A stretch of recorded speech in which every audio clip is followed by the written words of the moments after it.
Welcome to SS journey. ఈ వీడియోలో మనము నోరూరుంచే స్వీట్ బర్ఫీ ఎలా తయారు చేసుకోవాలో తెలుసుకుందాం. అది కూడా ఇంట్లో ఉన్న ఐటమ్స్తోనే హెల్దీగా.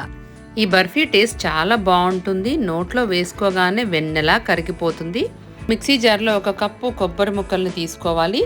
నేను పచ్చి కొబ్బరి వాడుతున్నాను ఇక్కడ. మీరు కావాలంటే దీని ప్లేస్లో ఎండు కొబ్బరి కూడా తీసుకోవచ్చు. దీనిలోకి 3/4 కప్ కాచి చల్లార్చిన పాలను యాడ్ చేయాలి. ఫ్లేవర్ కోసం 3 ఇలాచీలు కూడా వేసేసి మెత్తగా గ్రైండ్ చేసుకోవాలి.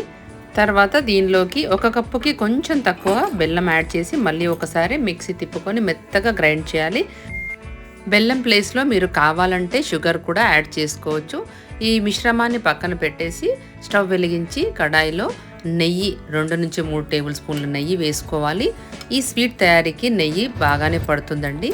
దీంట్లో 1 కప్పు శనగపిండిని వేసుకొని దోరగా వేయించాలి. సిమ్లో పెట్టి మెల్లగా కలుపుతుండాలి. ఇలా 4 నుంచి 5 నిమిషాల వరకు ఇలా కలుపుతూ ఉండాలి. వదిలేస్తే అడుగంటుతుంది. సో మళ్ళీ ఒకసారి 2 నుంచి 3 స్పూన్ల నెయ్యిని వేసి మళ్ళీ కలపాలి. ఈ స్వీట్ తయారీ దీని టేస్ట్ అనేది మనం ఎంత నిదానంగా ఫ్రై చేస్తామో దాని మీదనే ఆధారపడి ఉంటుంది. ఇలా శనగపిండిని నెమ్మదిగా కలుపుతూ ఒక 15 నిమిషాల వరకు ఇలా వేయించాలి. కన్సిస్టెన్సీ ఇలా అయ్యే వరకు వేయించాలి. చూసారు కదా, చేంజ్ అయింది. నెయ్యి మనం వేసింది కూడా మళ్ళీ బయటకు వస్తూ ఉంటుంది. సో ఈ కన్సిస్టెన్సీలో ఉన్నప్పుడు మళ్ళీ కొంచెం నెయ్యిని యాడ్ చేసుకోవాలి. ఈ స్వీట్ తయారీకి కొంచెం నెయ్యి ఎక్కువగానే పడుతుందండి. దాదాపుగా 1/2 కప్పు నుంచి 1/2 కప్పు వరకు నెయ్యి పడుతుంది. పిండి ఈ కన్సిస్టెన్సీలో ఉన్నప్పుడు మనం తయారు చేసుకున్న కొబ్బరి బెల్లం మిశ్రమాన్ని దీనిలో మెల్లగా వేసేసుకోవాలి. సో మళ్ళీ ఒకసారి మొత్తం అంతా కలిపేసేయాలి. ఇది చక్కగా ఉడకాలి కొంచెం సేపు.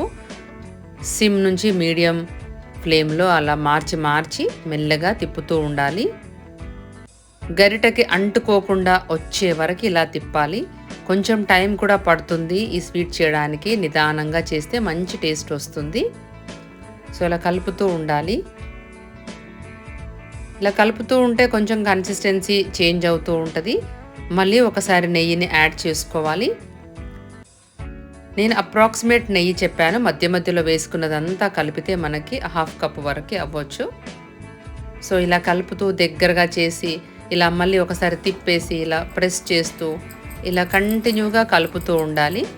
ఎప్పుడో ఒకసారి కాబట్టి అకేషనల్గా నెయ్యి స్వీట్స్ కూడా తినొచ్చండి. ఎక్కువ తింటే ఏదైనా ప్రాబ్లం, కానీ అకేషనల్గా మనము తీసుకోవచ్చు. అది కూడా హెల్తీగా ఇంట్లో తయారు చేసుకుంటున్నాం కాబట్టి బయటిలాగా టేస్ట్ వస్తుంది. చక్కగా టేస్టీగా ఉంటుంది. స్మూత్గా నోట్లో వేసుకుంటే కరిగిపోయేలాగా ఉంటుంది. పిల్లలు కూడా ఇష్టపడతారు ఇలా చేస్తే. సో కన్సిస్టెన్సీ మారిపోయింది చూసారా, కొంచెం ముద్దలాగా వస్తుంది. ఏ స్వీట్ చేయాలన్నా ఏది చేయాలన్నా కొంచెం ఓపిక్గా చేస్తే దాని టేస్ట్ వేరేలాగా ఉంటుందండి. సో ఇప్పుడు కొంచెం ఒకసారి చేతికి నెయ్యి రాసుకొని కొంచెం మిశ్రమాన్ని తీసుకొని ఇలా చూడండి.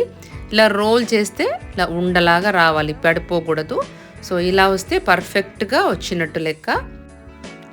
మిశ్రమం అయితే అంటుకోకూడదు స్పూన్కి. బర్ఫీ రెడీ అయిపోయింది. ఇప్పుడు చక్కగా ఒక ప్లేట్లోకి దీన్నంతా షిఫ్ట్ చేయాలి. ప్లేట్కి నెయ్యి రాసి ఈ విధంగా మెల్లగా మన తయారైన మిశ్రమం బర్ఫీనంతా దీనిలోకి షిఫ్ట్ చేసేయాలి. ఇలా ప్రెస్ చేయాలి మొత్తం. ఇలా తయారైన బర్ఫీని కొంచెం సేపు వదిలేయాలి. ఇలా ఇది పూర్తిగా చల్లారిన తర్వాతనే మనం పీసెస్ లాగా కట్ చేయాలి. అప్రాక్సిమేట్ 1/2 అవర్ నుంచి 40 మినిట్స్ వరకు అలా వదిలేసేయాలి. సో తర్వాత మెల్లగా చాకుతో దీన్ని లూజ్ చేయాలి. తర్వాత ఒక ప్లేట్లోకి డిమోల్డ్ చేసుకొని ఇలా ఉల్టా పెట్టేసి ప్రెస్ చేస్తే చక్కగా బర్ఫీ, నోరూరించే బర్ఫీ అయితే రెడీ అయిపోయింది. దీనిపైకి మనము కావాలంటే డెకరేషన్కి ఏదైనా పలుకులతో చేసుకోవచ్చండి. నేనైతే ఇక్కడ పిస్తా డెకరేట్ చేశాను. చాలా ఈజీగా కట్ చేస్తే వస్తుంది చూసారా. చాలా చక్కగా చూడ్డానికి కూడా బాగుంది. పీసెస్ లాగా చక్కగా వస్తుంది. ఇలా అకేషనల్గా మన ఇంట్లో ఉండే ఐటమ్స్తో మనమే స్వీట్ తయారు చేసి ఇంట్లో వాళ్ళకి పెడితే ఆ సంతోషమే వేరు. దేవుడికి ప్రసాదంగా కూడా పెట్టొచ్చు. అకేషనల్గా ఫెస్టివల్స్ అప్పుడు కూడా ట్రై చేయొచ్చు. మీకు ఈ వీడియో నచ్చితే లైక్, షేర్, సబ్స్క్రైబ్ చేయండి. మంచి కంటెంట్స్ కోసం మా ఛానల్ని సబ్స్క్రైబ్ చేయండి, ఫాలో చేయండి. Thank you for watching.